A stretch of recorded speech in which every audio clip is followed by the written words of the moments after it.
It's the golden age of WWE. Larger than life of fantasy. Step in the ring, feel history. Welcome to the golden WWE.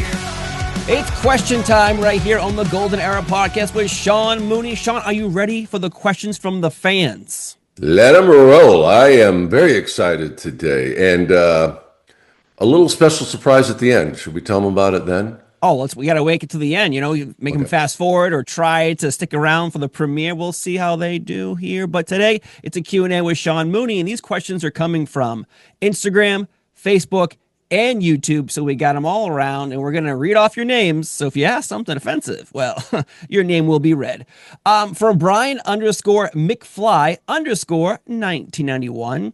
Why did Bobby Heenan always say who when they went to you for an interview backstage? Now, that is a good question. Thank you, Brian. It absolutely is. And I've been asked several times that because to this day, I'll be out somewhere, especially if it's something that's wrestling related or something. And all I hear is, Sean Mooney, who? And it's pretty cool, I have to admit. I think that's awesome. And a great question. The reason Bobby did that is because he liked me. And you're going, what? How does that work? Well, come on. We know how wrestling works. If somebody puts you over, that means that they're giving you a push of some kind. And, and Bobby, that was his way of putting me over. Anytime you put your name out there or whatever. And so when they would be wrapping up to say, go to the event center or something. And I think the first few times he did it was just kind of goofing on me. But it really did kind of take off in a very small way, but it did. And it was Bobby just putting me over. It was, to say, hey, when a heel does that to you, that means that they're putting you over. So that's the answer to that question. And I loved it. People think, didn't that bother you that he didn't know who you are? He was being, I said, are you kidding? Bobby, when Bobby Heenan goes after you, that means that he's putting you over. He's helping you out. And he did. And I loved Bobby then to this day. He was one of the greatest performers ever. I've said it before that whatever form of entertainment that Bobby Heenan chose to pursue, he would have been successful at. He would have been a tremendous, comedian. He would have needed a stand-up, the straight guy, which I would have gladly volunteered to be any chance I got to be next to Bobby Heenan and get to do any bits with him. I leapt at the chance, as anybody, if you can go back and look in the archives, that I thoroughly enjoyed doing everything with him, from whether or not it was on the golf course with him and Gene or in front of the Manhattan Center. I would be his straight man any day. But Bobby Heenan was really one of the most talented people, not just in professional wrestling, but in entertainment. And he could have been a great character actor in movies and, whatever he chose to do. But fortunately, we got him. Professional wrestling got him. And he loved it. It was his passion. And he had a tremendous career. So that's the story of Sean Mooney. Who? Great T-shirt, by the way. That sounds like a good T-shirt. It's interesting because I've been looking up Bobby Heenan biographies, like books to read about him, and these were printed years ago, so now they're so hard to find. It's like $80 for a book. I'm sorry, I have to wait out on an $80 book. I have one of his books right up there behind me that I got a few years back. Yeah. Was it $80? But go on. I didn't mean to interrupt. No, was it $80? No, it wasn't at the time, but I mean, it was pretty expensive. But you're right, that there's not a lot of them out there, and he wrote it, quite a few years ago. Yes, but again, thank you, Brian, for that question from Instagram. And one thing I wanted to add to that too, which Bobby mentioned me, and he wrote a couple of books, but one of the books he mentioned that he was upset with me because he felt that I turned my back on professional wrestling when I left the company.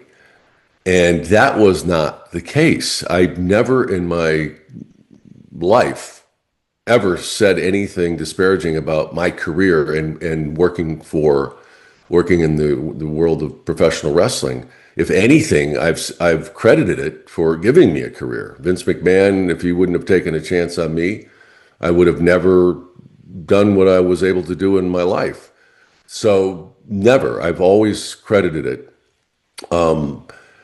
Back in the day, it was known as Titan Sports, but when my resume, and I'll dig it up for you if people want to see it. Dust it off. But it would have on there, Titan Sports. That's what the company was called, and it's right there. It says World Wrestling Federation, and studio host, and all this other stuff. But what happened is the people that I worked for. When I went into, legitimate, credible news, they, didn't want to have that all out there. And they're the ones that would slip that away from my career. But it wasn't me. And I had a chance to see Bobby. It was, a long time ago.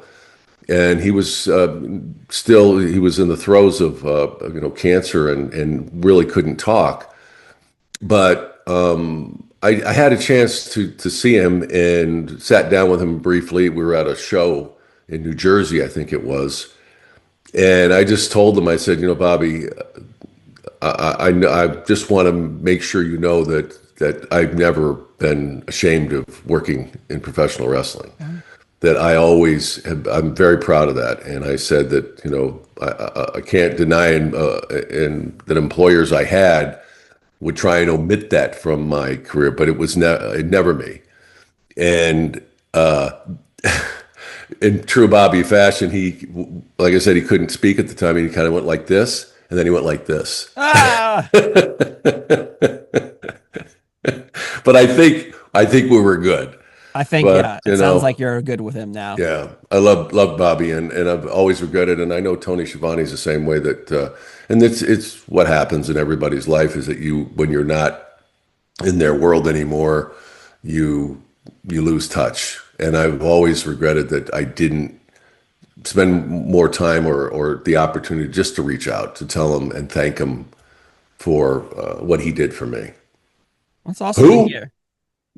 Who? That's awesome to hear, because I think in life we always forget. Sometimes we might meet someone, we don't realize how they affected our lives forever. Yeah. And then when you get a chance to actually go back, and you said you were able to speak with him one last time to make sure that he knew how much he meant to you. And of course, they weren't besmirching the good name of professional wrestling. So that's awesome to hear, though. So thank you, Brian. We went from who to an amazing story, even more. So let's go to X Loney 21X. Was there ever talks of Sean Mooney getting physical or having a match? Because he remembers, he said, Gene Okerlund did something with Hulk Hogan. Finkel fought Harvey Whippleman. So we have seen some in-ring action. Was there ever talk of Mooney getting in the ring? Well, I always wanted to. I mean, I played rugby, and I didn't mind getting myself knocked around. I certainly spent a lot of time on the ground playing that game. And, I would have loved to. I always wanted a chance to take a bump. But as we've discussed before, Steve, my persona, my character, my gimmick, I guess you could call it, was this credible journalist that was taking it all in and telling it like it is and being transparent and all that. And that was very important to Vince, that I maintain that. And I think that he believed that me doing something like that, getting involved, would take away from it. And so whenever anything came up, because Bruce always, I think, wanted just to see me get the boots taken to me, just for his own. And he would say stuff once in a while, and nothing would come of it, and Vince would immediately shoot it down, like, no, that's not what Mooney does. Yeah.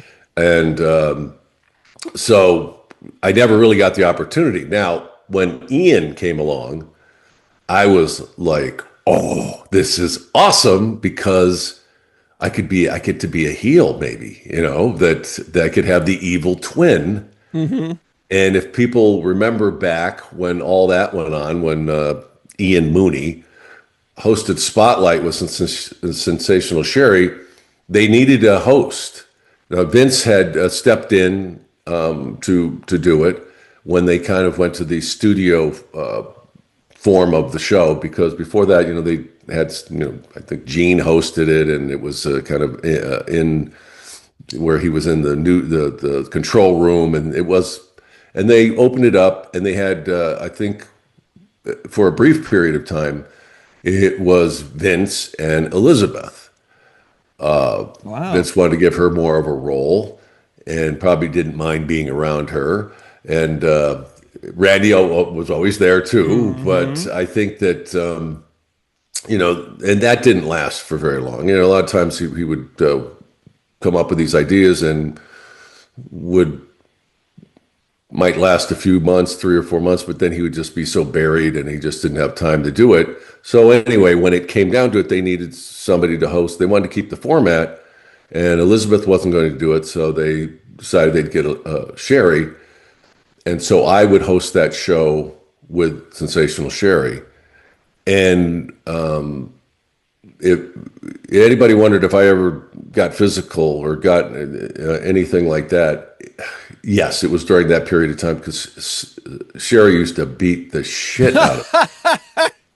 She did. She would smack me. She loved it. And it was, I know it was, mostly ribbing, but every show she was stiff, man. And we've talked about her before too, that the boys were afraid to, go up against her or piss her off, because if you didn't really lay it in there when she was involved in some kind of altercation, because she knew how important it was as a woman. She did not want their reputation as oh, I'm afraid, or that. And so anytime you did any business with her, you better lay it in. And she just had fun doing it. Now, it was because she liked me. It's a weird way. That's and one day I will tell the story, Steve. Oh, we will do one day. I'm gonna tell you a story that was. I don't know if I've ever been more frightened being next to a woman in my life, and I'm going to leave it at that now, because someday you'll get it out of me. But anyway, so I would dread these tapings. She would come in and I think we'd shoot 3 or something like that shows, and I mean, I would be bruised and broken by the time she did it. And there was one particular time we were doing a show, and I piss her off saying something, and we come back from break, and she's tied me to a chair, if I recall. And and I knew I knew that there was nothing good going to come out of this. No, you got your hands are locked in, right? And everybody was in on it, and Bruce loved it, of course. And what the shtick of it was going to be that they taped this piece of like cardboard or something, and they wrote the message on it, "Help me." And the gimmick was, they said, well, when she's going to come out and she's going to be berating you or whatever, and then she's going to kind of turn her back away from the chair, and you're going to lift your feet up and right to the camera, and it's going to say, "Help me," or something. And so I do that, and when I did, she's waiting, and she grabs my legs and flips me in the chair back over on my head. I thank God that the riser, and if you know about television production, they have risers that bring you off the floor. So say it's a foot or something, it was carpeted, but I still saw stars. Of course, man.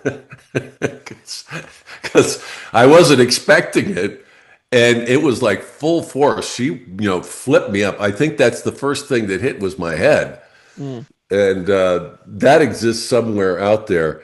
But there were other shows. I mean, if you go back, folks, if you can find some of these spotlight shows, you'll see several examples where she just goes after me, and she just loved it, and it was part of her. It was her being fun.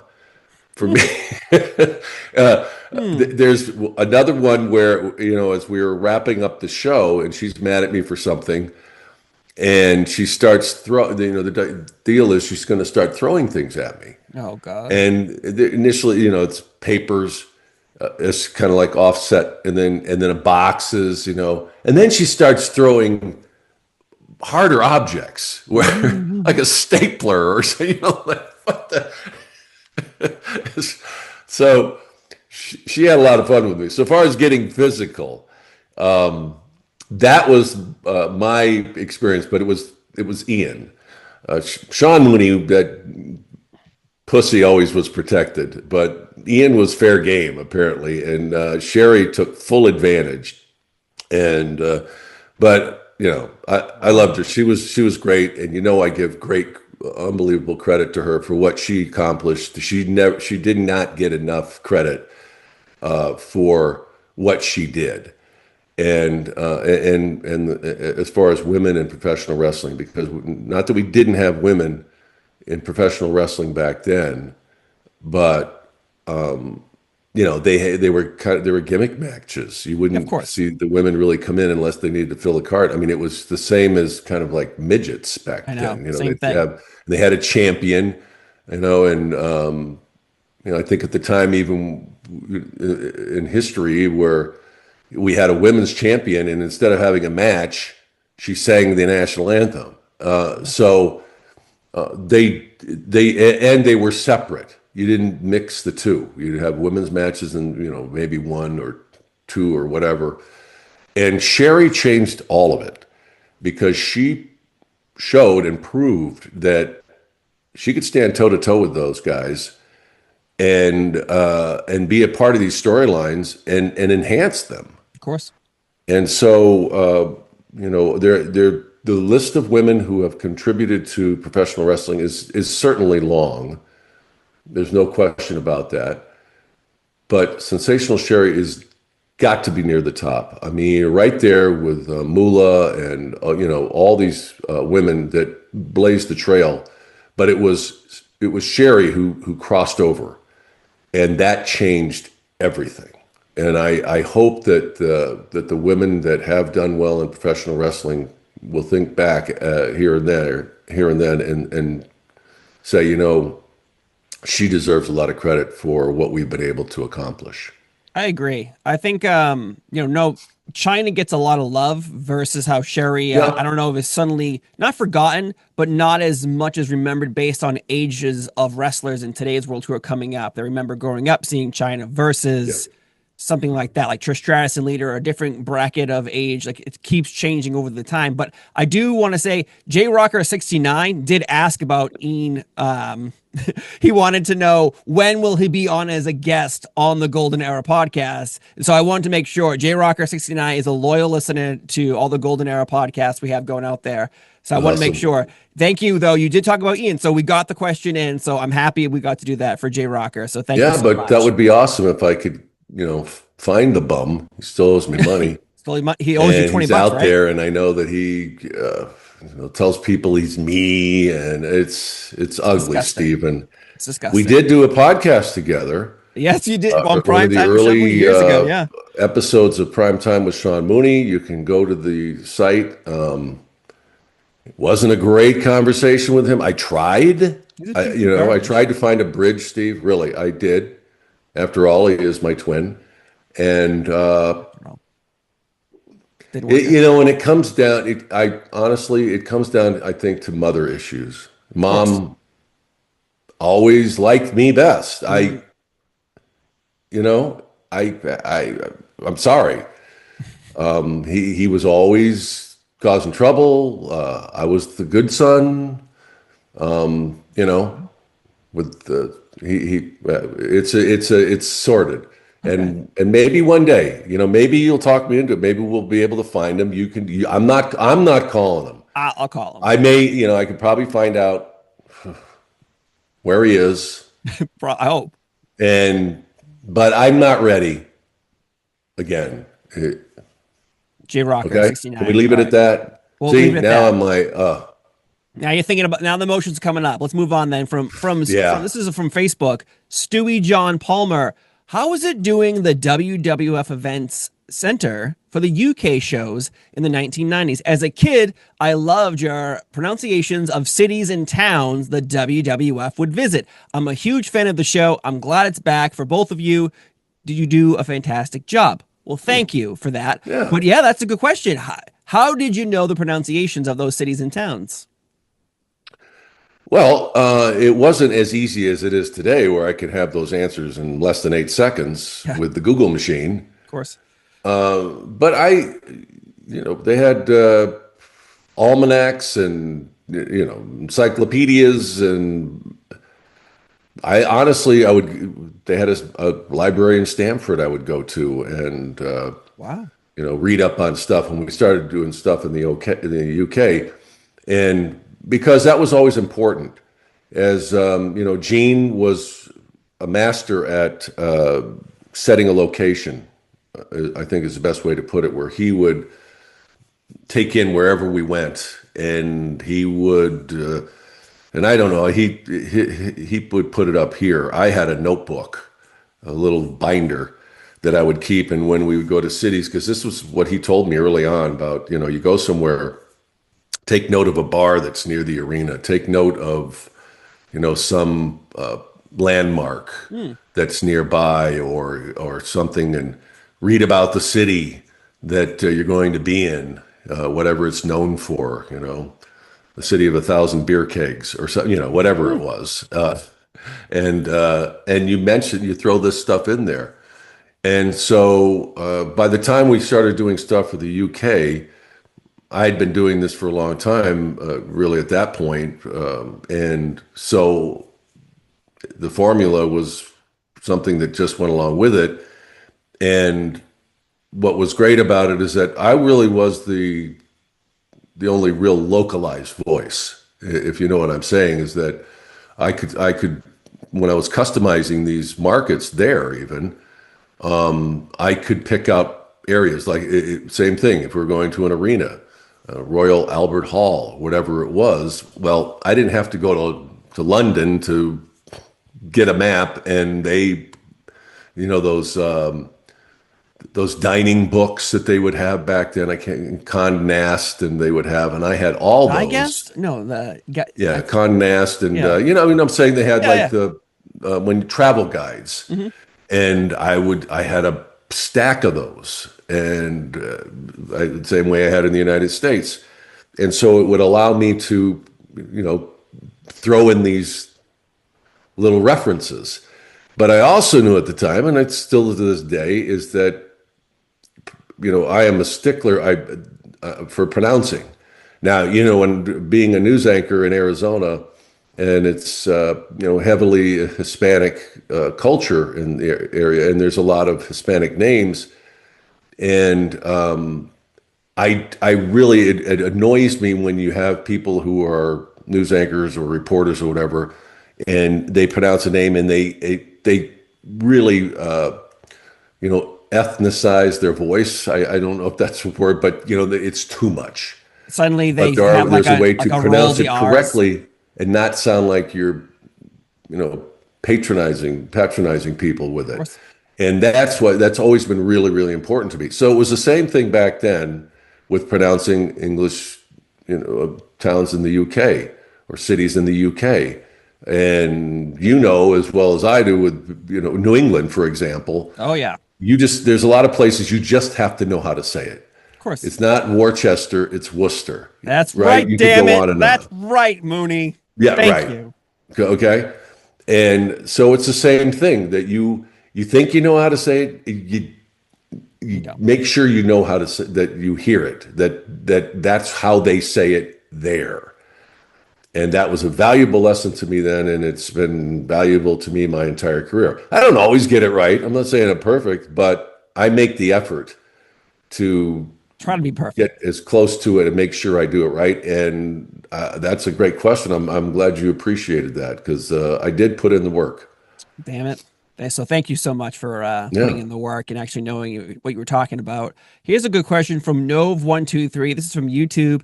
Hey, Sean, hoping all is well. Quick question concerning pay-per-view matches or events in general. Did Gorilla or Bobby or Jesse know the outcomes beforehand, or did they want to react like fans? That's a good question, because in today's world, it feels like sometimes they want to know to have like a special line written down for a win or a loss. And other times, I think they want to go in blind. What about you, Mooney? Did you like going in blind? And for the wrestlers he's talking about, did they know the outcomes for all the matches beforehand? Oh, hell no. No. No. Unless it was, unless it was a big match, like it was something that mattered. Yeah. And I think that for the most part, yeah, because come on, it's just there's no way they weren't at the arenas watching these matches. Even if they were backstage and had other things going on. So no, they did not know, and it was much better that way. Because that's the way it would be if you were in the arena. Yeah.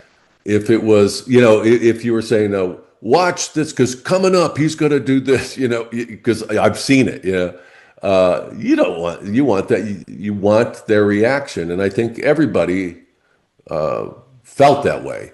So everybody had their different method.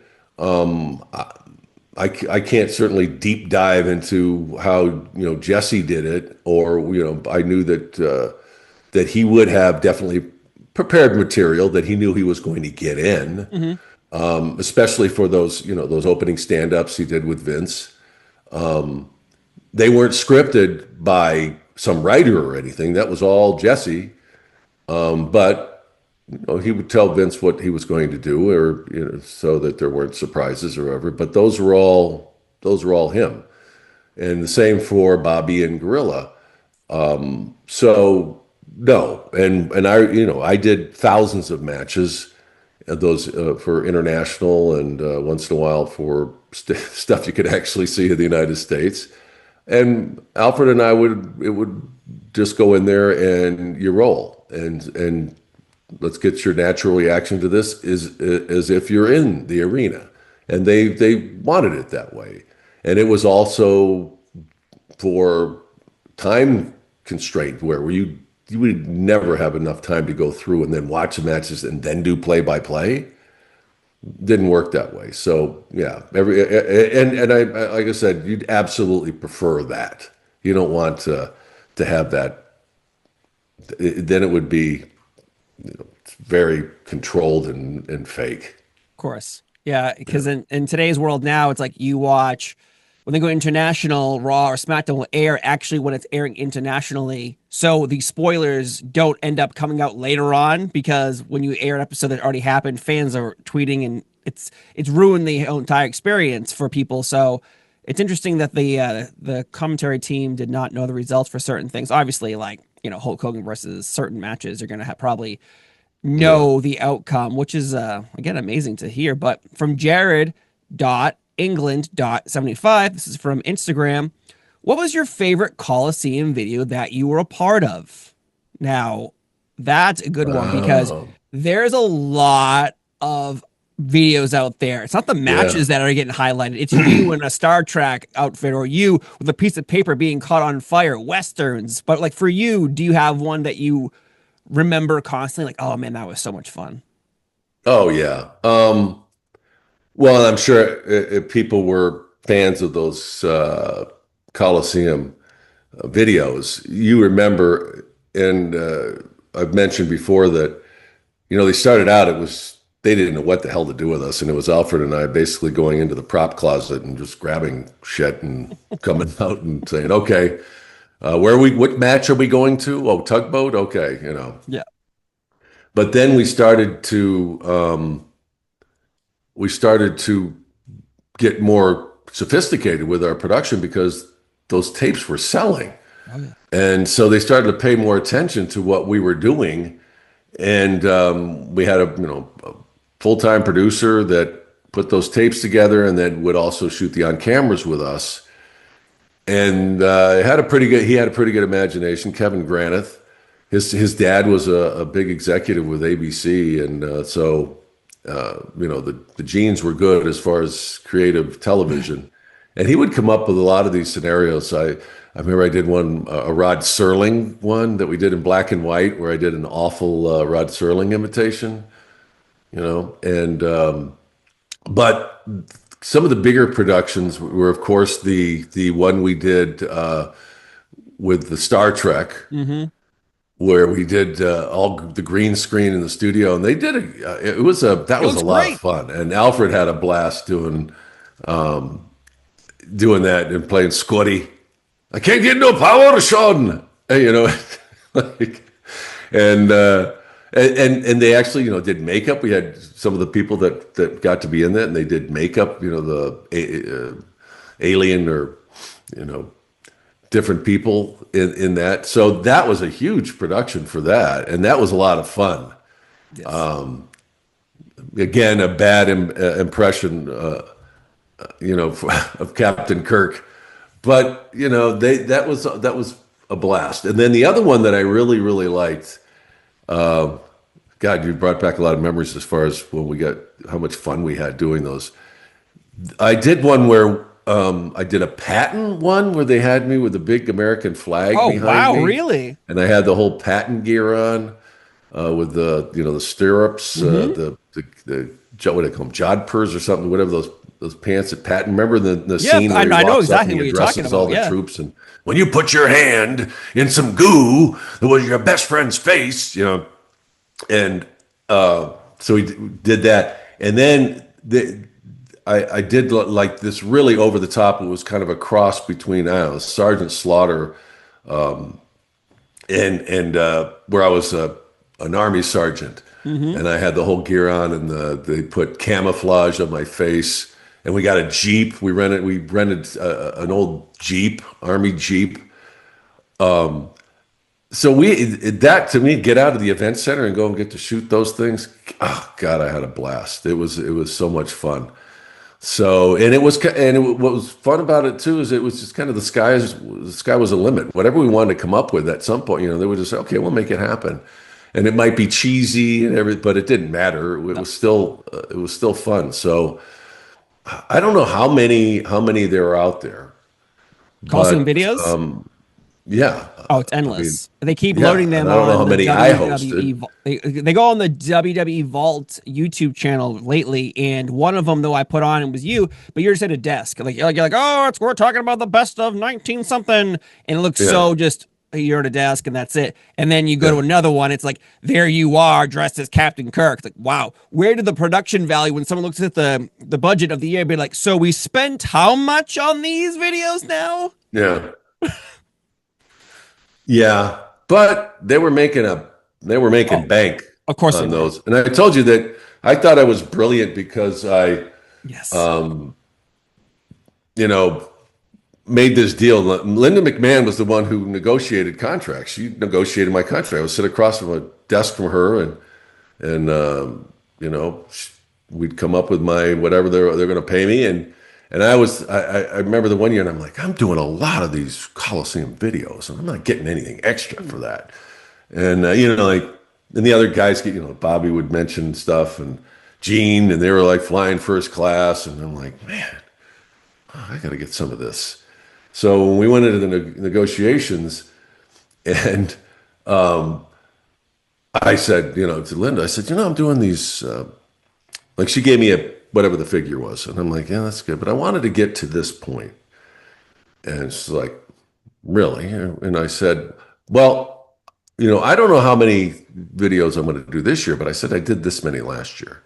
And I would like to get something for that. And I think I was going to get $1,000 more for each tape I did. Now I'm thinking, Mooney, what a negotiation. I walked out and she's like, I think we could do that. I'm like, okay. I'm walking out of there. Jeez, you're the art of a deal. Yeah, she's laughing at you, probably. Right? Oh my God, she's probably like, "What an idiot!" He got to wait. $1,000 doing these. What I should have done was said, "Give me a point. Yes, give me a point on each one of these tapes sold or something in perpetuity." Even 1% or 5%, you know. Yeah, Eh, but what are you there gonna you do go. about it? Oh, you know, what are you gonna do? But it's interesting you say that because $1,000 in my head, I'm thinking, how much did a VHS tape cost to buy then? You know, $50, $60. So Yeah, really, it's like 10 tapes is what equaled the amount of money she was gonna pay you for each tape, I guess. yeah. So, man, yeah, she good job, Mooney, though, that day. I gotta say, good job putting it out there, and you tried. First class next time. But Yeah. from Brian Bradish, did you ever get offered to go to WCW? That's another question that has come up a lot over the years, Steve, and not really. No. I mean, and I have to preface that because all that's when all that was going on, and it was in the thick of it, and everybody thought because of the timing of it that I left because of what was happening, and everybody was going down to WCW, and that's what it came down to, and that wasn't the case at all. And if people know me, they know that's wasn't my motivation. And I told you when I went to I went to the tower and went to Vince's office and had that meeting with him, and I had a little letter together and told him I want to leave. And he said, "You can tell me." And I'm like, "What do you mean?" He goes, that you're going to go down south." And I'm like, "No, I'm not. If I work for anybody in professional wrestling, it's you."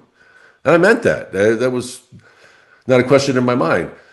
So after I left, and I'd never had a discussion with Eric Bischoff or any of those people prior to that or afterwards.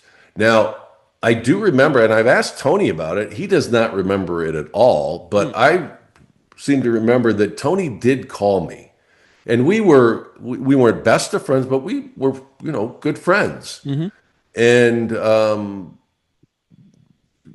after he had gone back down there, and he did call me, and it was kind of I thought it was like a feeler phone call. He just said, "Would you ever think about it?" And I just told him, like, "Tony, I got so much going, I don't know what I'm going to do, but that's not what my plan to do." And I told Vince that's not what I would do.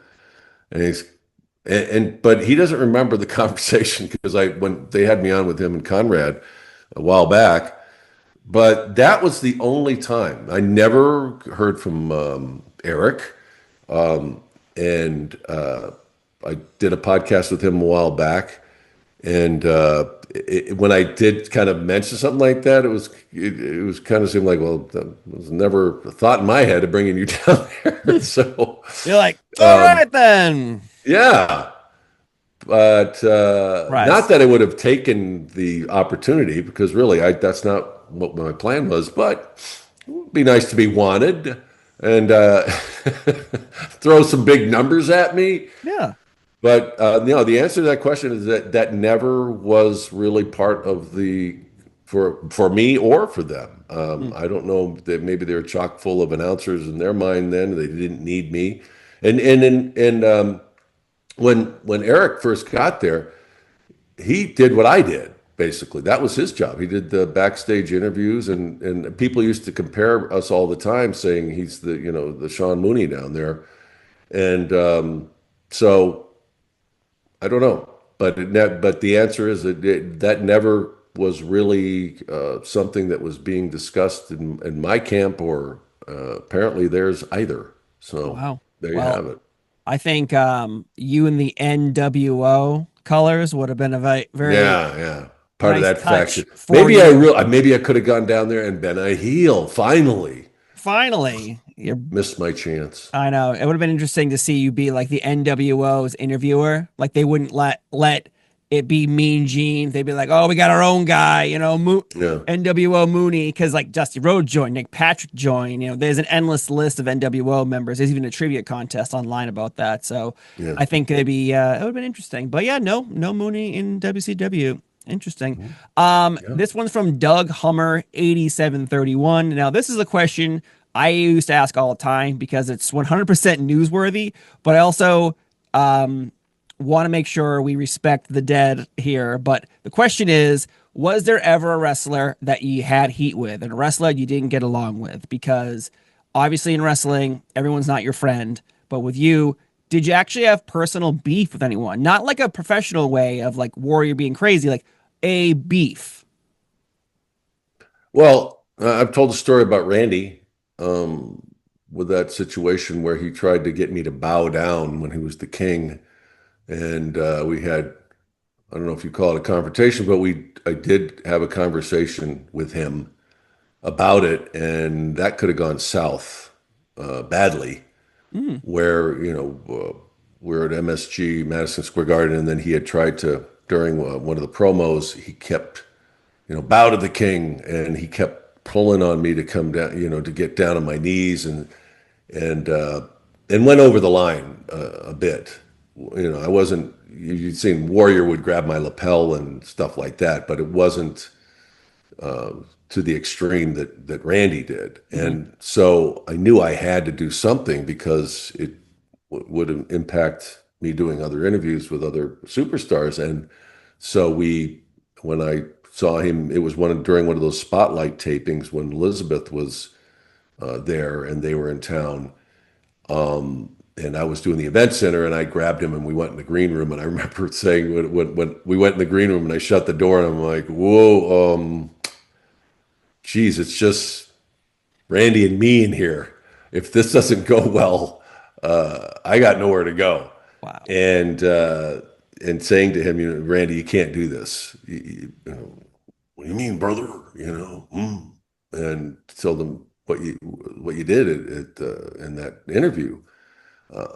I have to protect my gimmick, who I am in the company when I'm in front of that camera, and you belittling me and humiliating me doesn't work. And I remember that pause of him looking and then like, and just like, oh boy, and I didn't know if he was going to slap me or what. I didn't know. And as I've told the story, that he just said, fair enough. Wow. And turned around and walked out of the room. And I was like, fair enough. What does that mean? Is it good? Is that bad?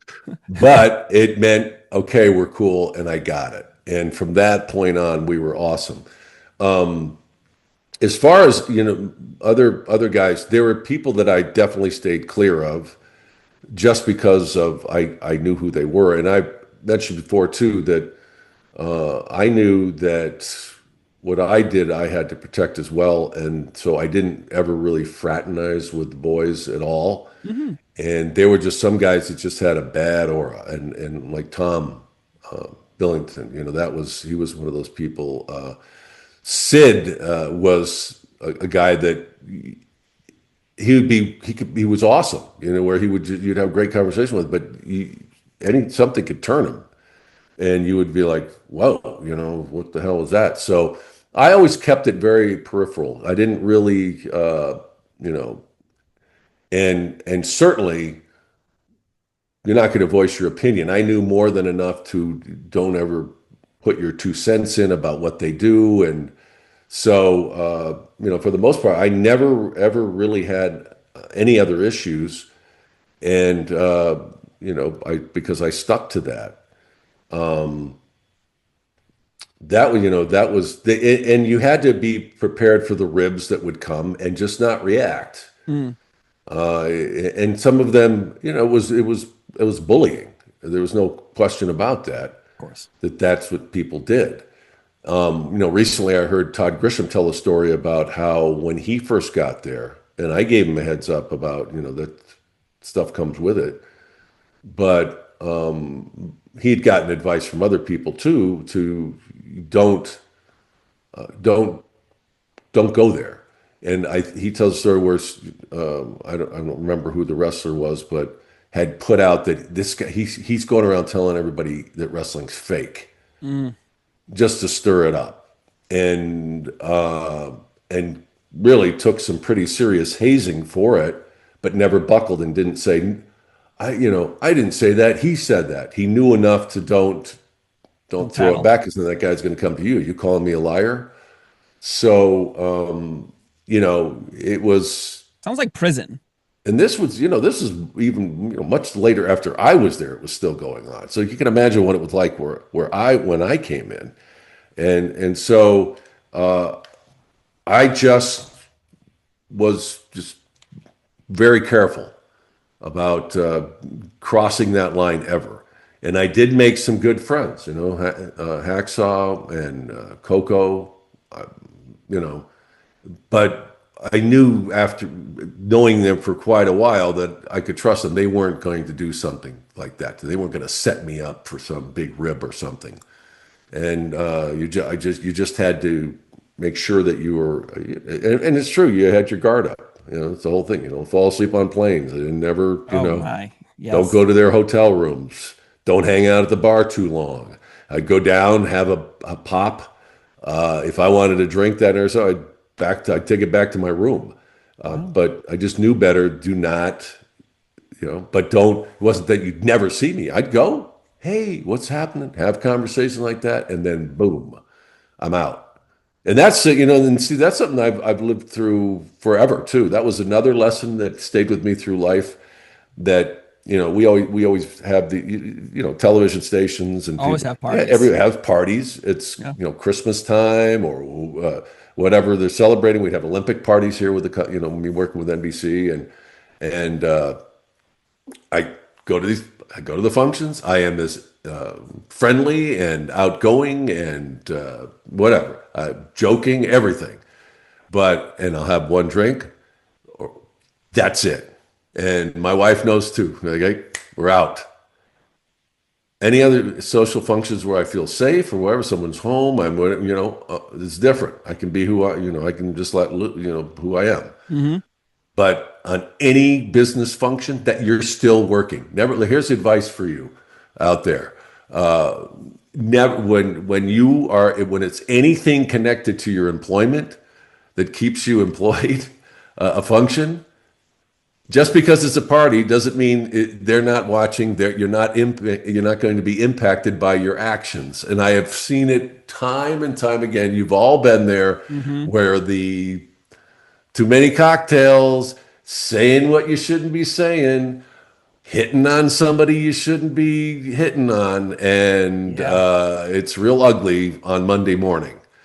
And so that has followed me throughout my career and served me very well. That I am, and people know that that I'm going to be there. I'm going to be there. And then where did he go?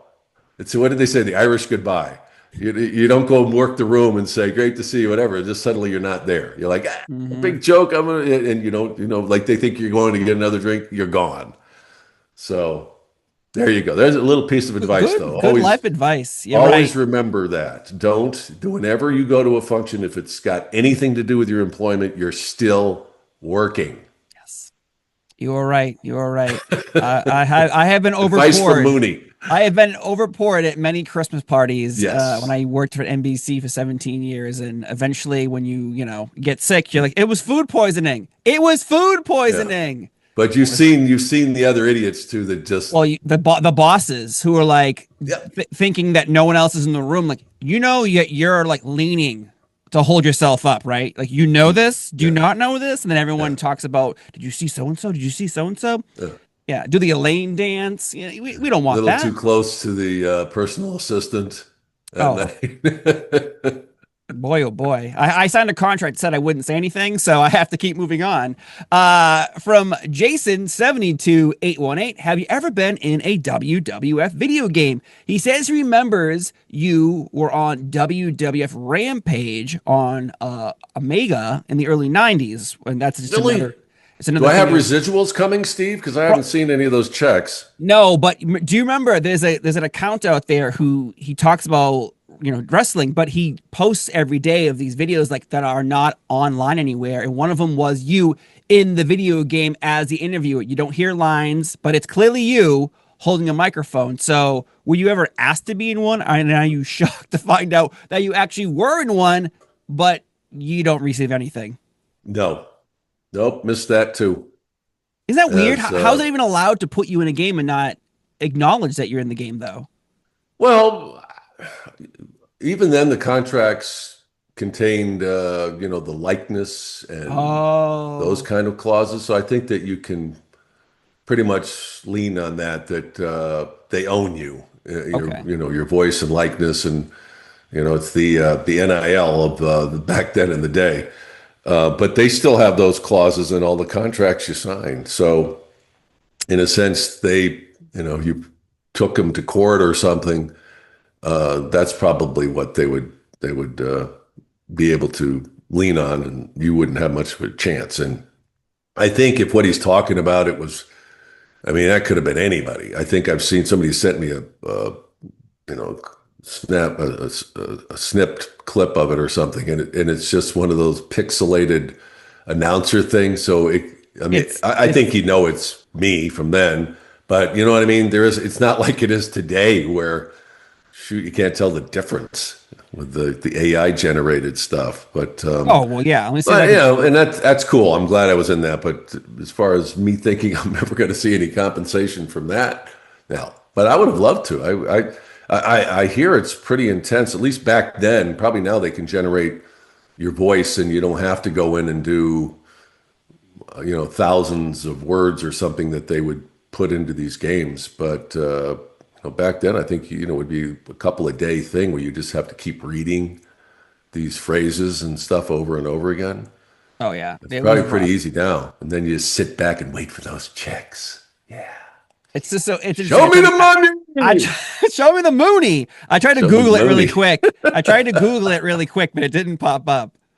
I have found the video game. It was in Europe, so it is called WWF European Rampage. So, but like when I look your name up, it's not the first thing that pops up. It's Really? Oh! So, wait a minute. All right. So you're gonna tell me that? Hold on, I gotta change my screen. You're gonna tell me that's not supposed to be you? Dude, where did you get that? I just Googled That's it. me for sure. And then that's just not one picture. Like here's you talking about the Nasty Boys. Like, dude, Wow. that's you know what I mean? That's you. I'm going to have to call my agent, Mel Shyster, and ask him what the heck. Yeah, here's another one. Again, this is clearly you. It's a WWF video game. Yeah. It's not, it's nobody All right, else. stop it, Steve. Now you're going to make me, I'm going to be like, what the heck? I'm gonna make your day shitty now by showing you that you were in a video game and you didn't. All those royalties. I could be, I could be on a beach somewhere now talking to you at my my beachside mansion. You could hear the ocean behind me. Oh, just say instead Alexa, of my dogs. Hey Alexa, play ocean sounds. Let's just do that. All right, we'll fix that. We'll fix your day for you. Here's an interesting one. Now, this is going to be kind of like a throwback to the Instagram. So recently I was posting on the Primetime with Sean Mooney Instagram page, and I posted a picture. It's you holding a microphone between Sid and Hulk Hogan. And I asked people to guess the event, and people were really quick to know what it was. It was one of the Saturday Night's Main Events that was on Fox because NBC canceled the contract. So this is a funny question from Len Winterberg, 1631. Sean, was it your idea to pull the mic away from Sid during the pre-match interview with Hogan to make him turn heel on the Hulkster on Saturday Night's Main Event? And if you don't remember what's happening in this scenario, you're talking to both of them. They have beef from Royal Rumble 92. You're supposed to be the one being like, are you guys on the same page? And Hogan's like, yeah, brother, we are. And then you turn to Sid, and Sid's about to speak. He's like, and then you turn back to Hogan. You're like, yes, keep going, Mr. Hulk Hogan. Yeah. And Sid, that makes him turn heel later on. So, was it your idea to pull the mic away? And was it your idea? The famous snub. Yeah, and he looks pissed. I snubbed Sid Justice, and he never forgave me. That makes sense. Oh, come on. I know, it wasn't your idea. Who sent this question? This is from Len Wennerberg, 1631. Len? Okay.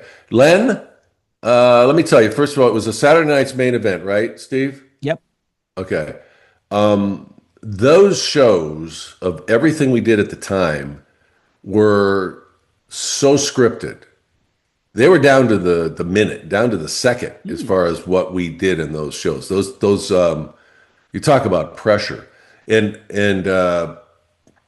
I was really fortunate. Dick Ebersol wanted me to be on those shows because Gene did them all prior to that. And so I got to start doing these Saturday night main events, and I was really excited about it. It was awesome to be a part of that show. So I definitely wanted to do well. And those interviews were really scripted. You had to nail them, and then they had time constraints. They had to get them in. Those shows were down to the second, and so yeah, that was all scripted. I had nothing to do with that. What I will give myself credit for is the timing on that. I mean, that worked. That it was just perfect the way. I did it with and I'm still kind of talking, and you think I'm going to, and then I do the swerve, the swerve right there. Swerve, bro. And Sid was great too, because like you said, he's just, and then it's like, you mother, right? Gives me that look. So, and I know we didn't do a bunch of takes. Oh. And Sid was always a little, you didn't know what you were going to get. Okay. You might end up doing a ton of them. But he was on that night. And that was one of my favorite interviews I ever did with that show. And it worked. I pulled it off because it could have been weird. You could have been, you get caught and he starts, and it just had to be right. You couldn't, you know what I'm saying? I mean, if I hang too long, then he's got to start talking. He could have started, and it just, it was, the timing of it was just perfect. Just as he see him, and I do the back to the Hulkster. Back to you, Mr. Hulkster. Right? Mr. Hulkster, please. Yeah. Not one of my faves, though. That was, but the answer to that question is, that had nothing to do with that creatively. Whatever they want to do, it was, and you get extra nervous on that one. I mean, not only did you have Vince McMahon in the room, you had Dick Ebersol. And if you know about his career, I mean, he was one of the guys that helped NBC Sports kick off Saturday Night Live. Yep. Yeah, he was. He's in the movie. If you watch that movie, he's in it. He was the Wonder Kid back then, and so I was really fortunate that he liked me and liked what I did and wanted me in the show. I'm eternally grateful that I had that chance. And he had at the time he had been a network executive and all that, and had left the company and had started his own company called No Sleep Productions. And he had a troupe of people that he brought with him from the network that worked with him, and they produced, a bunch of shows, and Saturday Night Main Event was one of them. Wow. And I remember they used to come up to Hamilton. They would give me a ride. They'd have, because they drove up, and otherwise I was still living in the city, and they gave me a ride back into the city a couple of times, and it was just cool to pick, Dick's brain about that show, and coming up, he was very young when he got all those opportunities. And he's just a cool guy. I would love to run into him someday, and I'd love to do a podcast. I've reached out to him before. Wow. Maybe I'm going to keep trying, but very grateful to Dick. But that interview was awesome. It was so funny, and I'm so glad everyone got it immediately, because lately we've been posting on the Prime Time with Sean Mooney Network Instagram page, and people are interested when we throw up a picture of you in Demolition. I'm like, guess this event. Some people know exactly, like, oh my God, that's my childhood. Or some people have to go, like, when was that? Though Len Wennerberg 1631 did put a laughy emoji face at the end of his question, which I didn't read. So in reality, I think he's joking, but I love it so much. So thank you for participating in the fun of Sid getting screwed over there.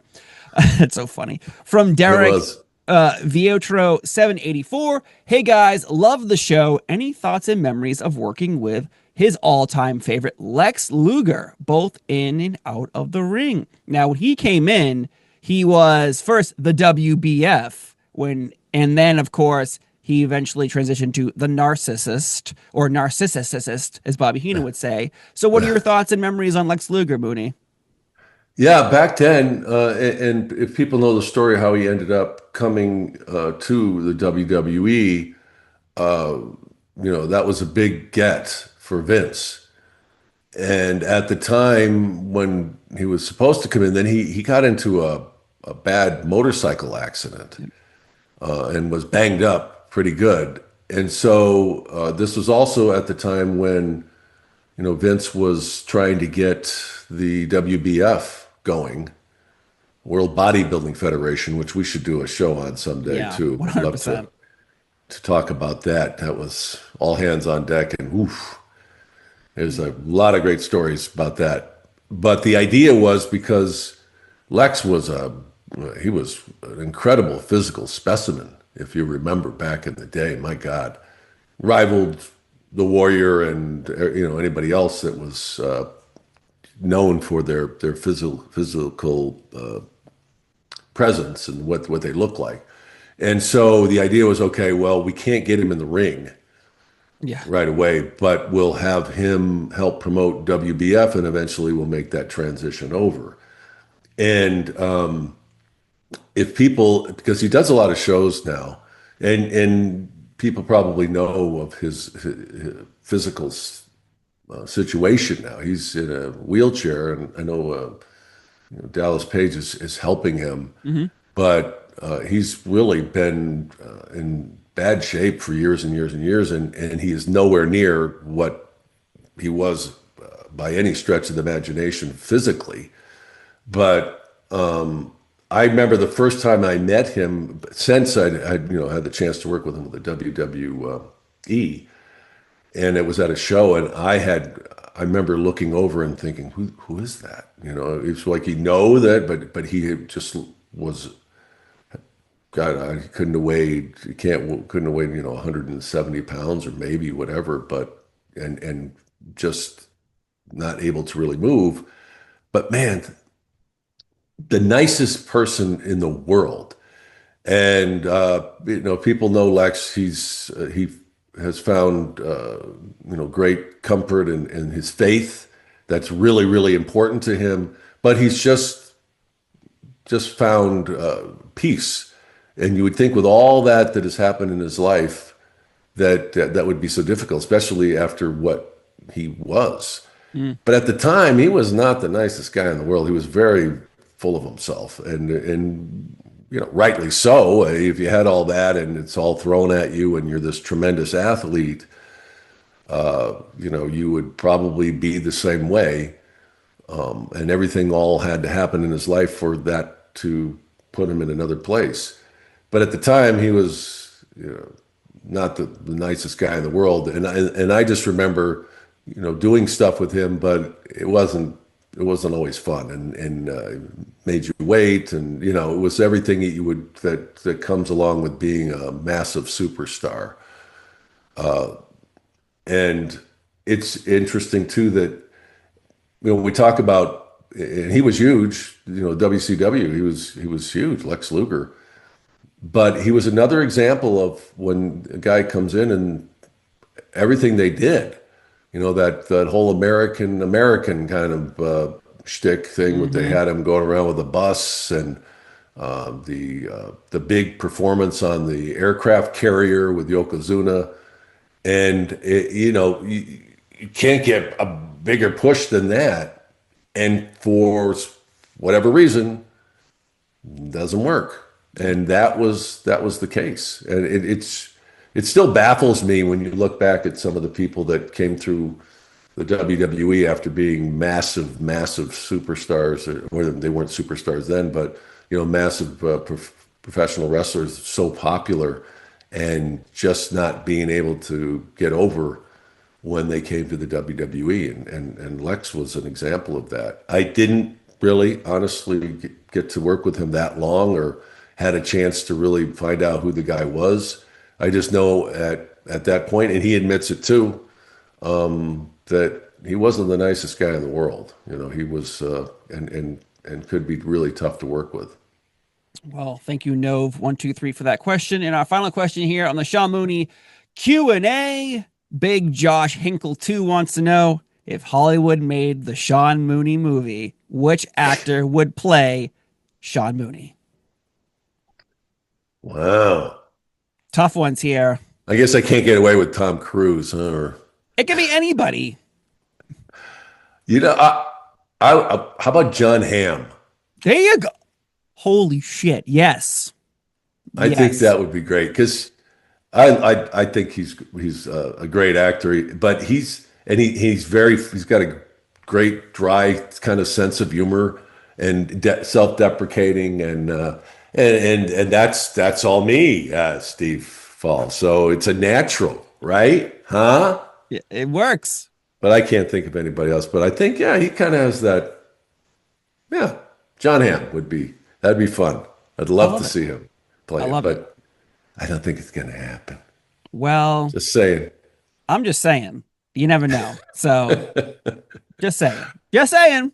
Just saying. But thank you for your questions today on this Golden Era Q&A. We really appreciate it. And we enjoy your comments on Facebook and Instagram. And our Facebook, we post there, but a little short story, we're locked out of it. So we cannot update it, but we can post things from Instagram onto Facebook. So we're having... All right, Steve, so before we go, though, remember I mentioned at the top of this that we want to give something away. Of course. So I want to give away one of my...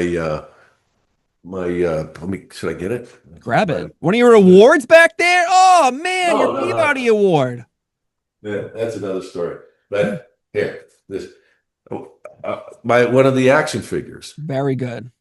Because there's not that many of them. Because they said we'll never sell that many, so we're not going to make that many. So it's a collector's item. No, but one of my action figures.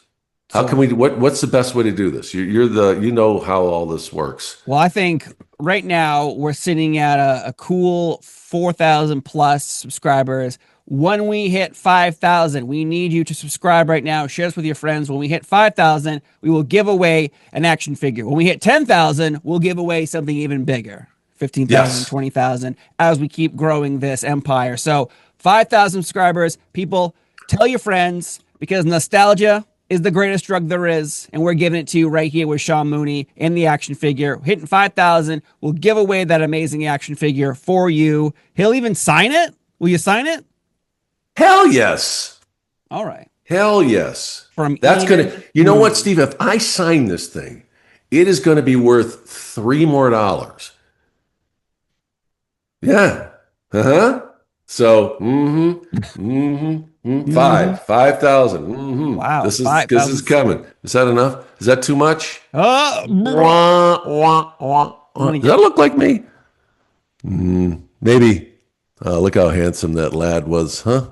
It's a cartoon version of you. Right? That's not a real picture.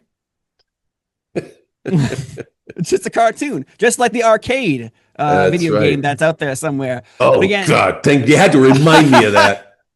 I'm sorry. I'm calling Mel Shyster right now, my agent. Why'd you have to make Sid so angry? But thank you guys so much for another Q&A here on the Golden Era podcast on the Prime Time with Sean Mooney Network. We appreciate your interactions on Facebook, Instagram, YouTube, everywhere. So Mooney, final thoughts? I love these questions. All great, man. Keep them coming. And it is because I don't see this stuff coming, right, Steve? I don't look at these before. So I don't see them coming. And it's great because then, the mice up there wake up and start spinning and going, wow, remember this? So we'll keep doing it every now and then. So keep the questions coming and keep coming on this journey with us. We're having a lot of fun. We've got a lot of stuff happening, and we've got the backstories pod that we're doing, and we've got all kinds of things coming your way. So, Chris Chambers, stick with us. Come along. Chris Chambers, former WWE producer, interviews up with Dave Sahadi, interviews up with your favorites like the Mountie and Demolition, Smash. So we got a lot of good things coming, a lot of things happening now, but we appreciate you joining this journey with us. But I'm Steve Fall. He's Sean Mooney. Have a wonderful day, and we'll see you next time. Bye-bye. It's the golden age of WWE.